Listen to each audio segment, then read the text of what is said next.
Wakanda Connie. Even though face-altered CGI has come a long way since the days of Benjamin Button and looks really good these days, we love that Connie's song was used instead, and gave powerful yet brief scenes. The Black Panther has been the protector of Wakanda for generations. What's in a name? The world isn't the same as it was back in 1966 when Black Panther first debuted, and that's for the better in many regards. But since the comic was originally written in a time where things could be sometimes painfully racist, there are some weird things that stand out when looking back. One such thing is the comic book character named Man-Ape. Yep, we're not making this one up. Man-Ape was typically portrayed to worship gorillas with his tribe and would often be found wearing white gorilla furs on his armor. But when it came time to make a live-action Black Panther film for a 2018 release date, Marvel and director Ryan Coogler knew that such a name wasn't going to fly, so it was pretty easy to scrap it. But just because the name was cut doesn't mean the character was.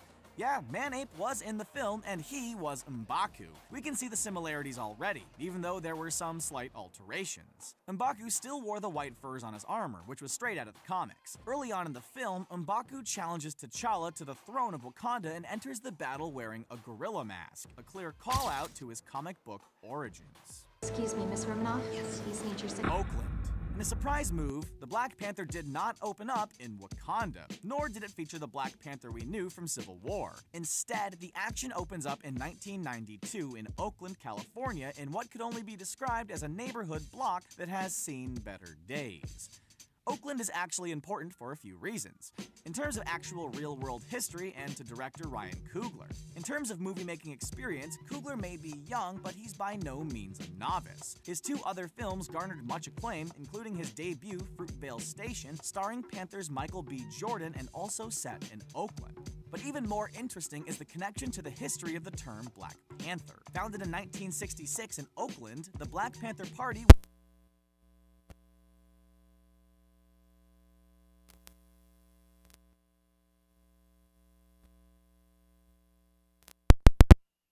powers that means none of us do. So much so that Marvel actually changed the name of their comic book character Black Panther, who actually debuted a few months before the political party hit the scene. Marvel eventually decided that they shouldn't be bound by politics and switched T'Challa's name back, and the rest they say is history.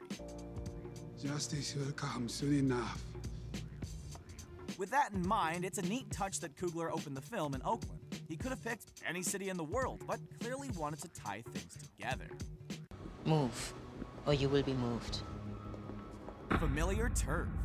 Killmonger is one of the more realized MCU villains to date. Fans and critics agreed that Michael B. Jordan nailed the role, giving audiences a villain with multiple layers and logical motivation to be doing the things he's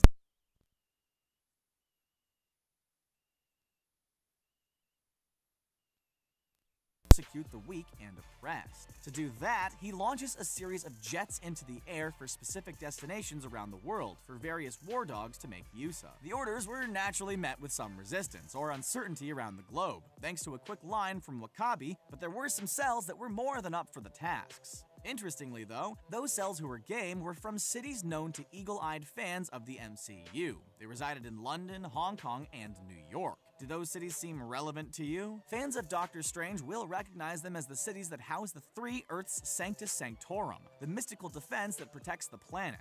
Is this a clever Easter egg for MCU fans, or does the Sanctum's very existence encourage challenge, to paraphrase Vision? I'm saying there may be a causality. Time will tell once Thanos shows up in Infinity War. Stolen Mask.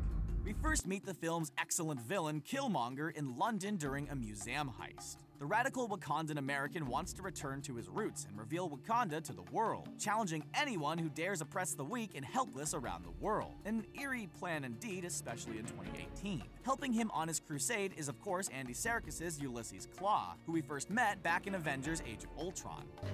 Want a candy? The main goal of the heist was to steal and eventually sell a vibranium artifact to the CIA for big money, but something else caught Killmonger's eyes in the museum. While they do leave with the Wakandan weapon, Killmonger steals a mask because he's feeling it. He later uses it to break Ulysses out of CIA custody in Korea. As he does that though, he winks to the audience from behind the mask. why. As it turns out, this mask is near enough ripped straight from the comics. While obviously not a direct match, the similarity between the MCU version and the comic book version, which debuted in Black Panther number 38 in Reginald Hudlin's series.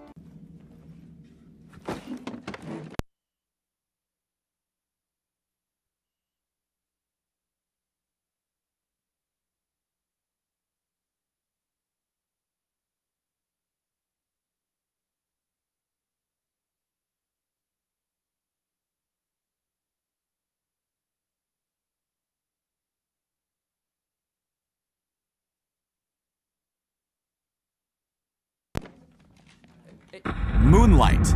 Despite the huge mix-up at the Oscars, Moonlight gets to carry the respect and honor of winning Best Picture at the Oscars. Moonlight, you guys won Best Picture. A huge win for people of color a year after Oscars So White went viral. Almost a year after the award was handed out, Black Panther has roared into cinemas, a beacon of hope and inclusivity. And it is true, it's not fake. So why bring up Moonlight? Well, there's actually a connection between the two films, even if it's just a little one. At the end of the film, when T'Challa opens up the new programs in Oakland and reveals his technologically advanced aircraft, a young boy confronts the king on the basketball court. That boy is, of course, Alex R. Hibbert, who portrayed young